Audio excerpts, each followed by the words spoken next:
Good morning, Sarthak. Good morning, sir. Okay, Sarthak, let's speak some English sentences. I will ask you in Marathi, you translate it in English, okay? Okay, sir. ती वाचत असे, She will be reading. वेळ सर्व काही बदलते.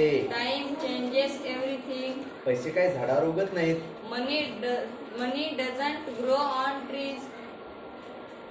कोणीही ऐकण्याची पर्वा करत नाही. Nobody care to listen. तुम्ही त्याला मूर्ख समजता का? Do you take him for fool? तू माझ्या घरी येणार नाहीस का?